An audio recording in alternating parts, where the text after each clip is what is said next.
नमस्कार दोस्तों, ये रहे मेरे प्यारे से एडेनियम। और अभी सुबह लगभग 5:50 का समय हुआ है। अभी मैंने जस्ट मोबाइल में टाइम देखा था और देखिए सूर्य भगवान यहाँ पर उदय हो रहे हैं। यहाँ थोड़ा-सा आपको एक लुक दिखाता हूँ कि घर किस तरह के बने हैं। देखिए यहाँ टीन का शेड डाल रखा है, यहाँ भी टीन का शेड है। यहाँ हमारे यहाँ इसको यूपी में खपरेल बोलते हैं, यहाँ कवेलू बोलते हैं। अलग-अलग जगह अलग-अलग तरह के नाम रहते हैं। गाँव की खूबसूरती पहले जो हुआ करती थी ना, वो अभी ख़त्म हो रही है। पहले मिट्टी के घर हुआ करते थे, कच्ची मिट्टी के घर हुआ करते थे और वहाँ खुशबू आती थी उस मिट्टी से। बारिश के मौसम में काफ़ी अच्छी खुशबू। अब तो हर जगह इस तरह के सीमेंटेड मकान बन गए हैं, ईंटों के मकान बन गए हैं, तो इसलिए गाँव की जो खूबसूरती हुआ करती थी ना, वो ख़त्म होती जा रही। उन मकानों को हम वातानुकूलित भी बोल सकते हैं क्योंकि गर्मी में वहाँ ठंडा रहता था और ठंडक में वहाँ गर्मी रहती थी। काफ़ी अच्छे रूम हुआ करते थे। खैर, समय के साथ सब कुछ बदलता रहता है और नेचर के साथ सब कुछ चेंज होता है। फ़िलहाल अभी मैं बात कर रहा हूँ एडेनियम्स की। तो मेरे पास कुछ कमेंट आए थे और कमेंट्स में था कि किसी को मैंने सीड्स दिए थे और उनके जो सीड्स से उन्होंने ग्रो किया अपने स्वेजिकम को, तो उनके स्वेजिकम ख़राब हो गए निकलने के बाद। मतलब लगभग ये 1 से 1.5 इंच या 2 इंच के सीडलिंग्स होने के बाद वो रॉट हो गई। मैं आपको दिखाऊंगा, मैंने भी स्वेजिकम की कुछ सीडलिंग्स लगाई हैं। तो हेल्दी सीडलिंग्स हैं अभी फ़िलहाल, ग्रोथ हो रही है उनकी।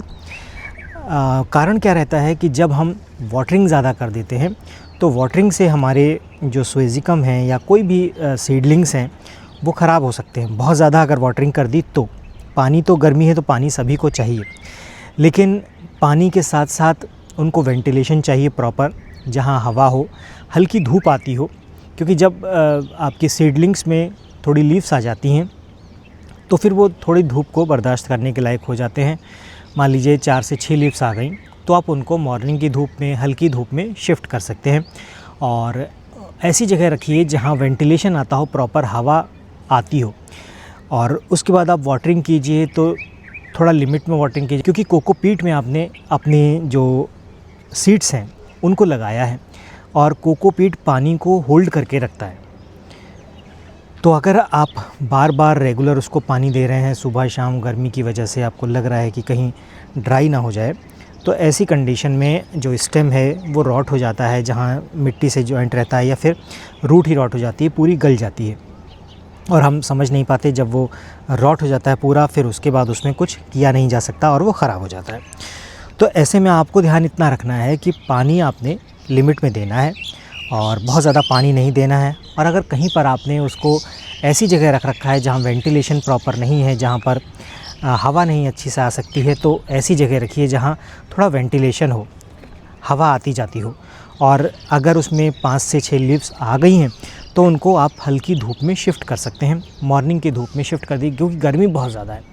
गर्मी बहुत ज़्यादा है, अगर आप डायरेक्ट सनलाइट में रख देंगे तो आपकी सीडलिंग्स जल के ख़राब हो जाएंगी, उनकी पत्तियाँ जल जाएंगी और सीडलिंग्स सूख जाएंगी।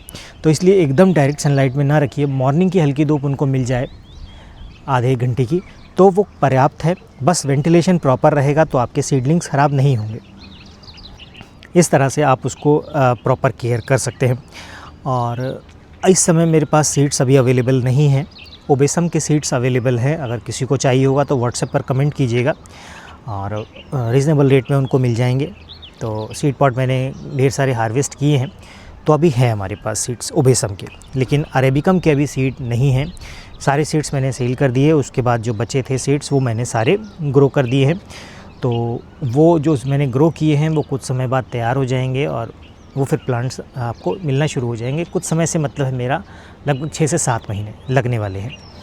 और ये है मेरे स्वेजिकम। ये जो फ्लावर आया है ना, ये छोटा फ्लावर है, लेकिन इसका जो ओरिजिनल फ्लावर है वो बड़ा रहता है थोड़ा, क्योंकि गर्मी है। गर्मी की वजह से ये पूरी तरह से अपने जो ओरिजिनल इनका शेप है वो नहीं आ पा रहा। ये भी मेरा थोड़ा बड़ा फ्लावर है, लेकिन इसमें ये भी छोटा है। ये डार्क स्वेजिकम है, ये मैंने लिया था। और जो लोग मेरी पोस्ट देखकर ये बोलते हैं ना कि डार्क स्वेजिकम बहुत महंगा है, तो मैं आपको बताऊं ये लगभग मेरे पास काफ़ी समय से है 1 साल से लगभग ज़्यादा समय हो गया है इसको मेरे पास, और एग्जैक्ट टाइम ध्यान नहीं है मुझे, लेकिन 1 साल से ज़्यादा समय है, इतना मुझे पता है। हो सकता है 1.5 साल या 2 साल हो गए हों।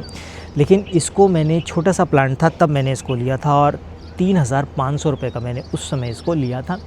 खूबसूरत सा पेटल का शेप है, डार्क कलर में था, और मुझे डार्क लेना था इसलिए मैंने इसको ले लिया था।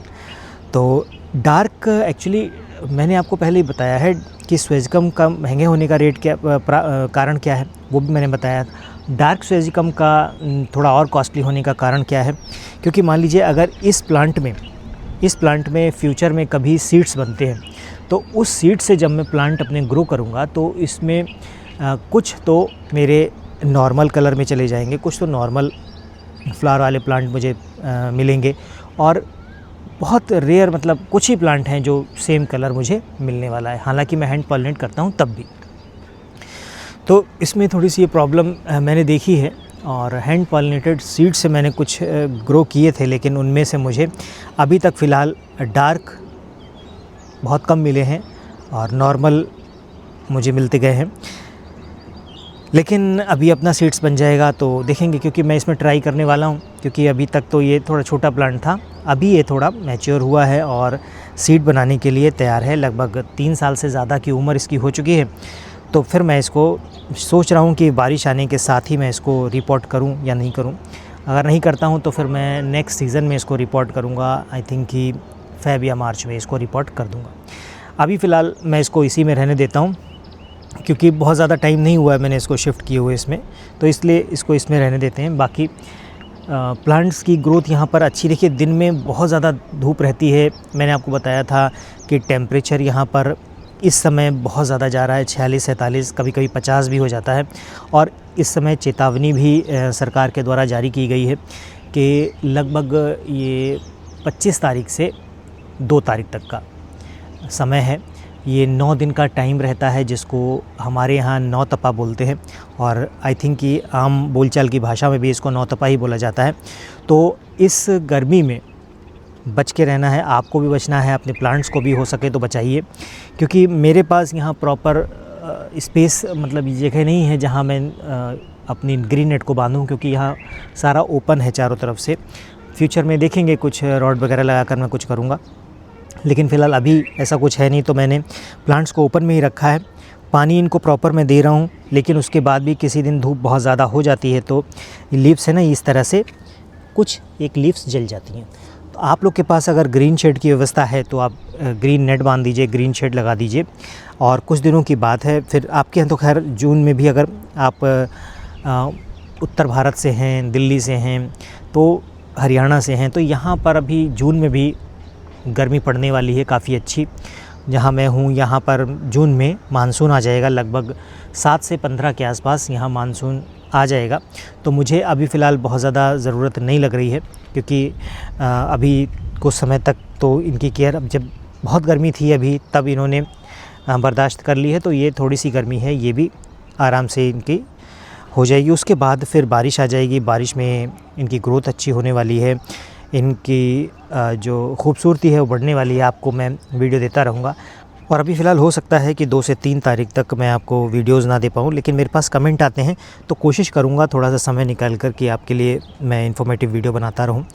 तो आज के वीडियो में बस इतना इन्फॉर्मेशन आपको देनी थी कि अगर आपने सीड से ग्रो किया है अपनी सीडलिंग्स को, तो उन सीडलिंग्स को आप अच्छी जगह दीजिए जहाँ हल्की सनलाइट मिल जाए, प्रॉपर वेंटिलेशन हो, वाटरिंग कंट्रोल में दीजिएगा। क्योंकि अगर आपने कोकोपीट में प्लांट्स लगाए हैं तो उनमें पानी पहले से होल्ड रहता है। ज़्यादा पानी देंगे तो आपकी जो सीडलिंग्स है वो ख़राब हो सकती हैं। इतना कम भी नहीं देना है कि आपके सीडलिंग सूख जाए या जल जाए। आपने प्रॉपर उसकी केयर करनी है और एक स्टैंडर्ड आपने बना लेना है उसको वाटरिंग करने का। तो उस हिसाब से पानी देंगे तो फिर आपके जो प्लांट्स हैं, अडेनियम्स है, सीडलिंग्स हैं, वो मरेंगे नहीं और कुछ दिनों में काफ़ी अच्छी ग्रोथ ले लेंगे। ये स्वेजिकम है और काफ़ी अच्छा प्लांट था ये। मैंने इसको अभी अपरूट करके इसकी रूट ट्रिम करके लगाया था। अभी फ़िलहाल ये सेट हो गया है, तो इसके सीड्स को ट्राई करेंगे इस बार, और अगर बनता है तो इसके बेबीज़ को, खूबसूरत पेटल रहते हैं इसके, काफ़ी खूबसूरत प्लांट आता, फ्लावर आता है और डार्क कलर में है तो काफ़ी अच्छा रहता है, मतलब अच्छा दिखता है। ये लाइट कलर में है सभी, लाइट से मतलब नॉर्मल पिंक में है।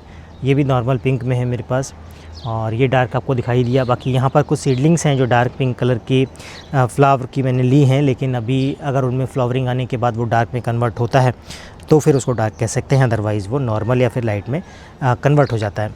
तो फ़िलहाल ये आज छोटी सी एक अपडेट थी। आज के वीडियो में इतना ही, मिलते हैं नेक्स्ट वीडियो में, तब तक के लिए बाय बाय।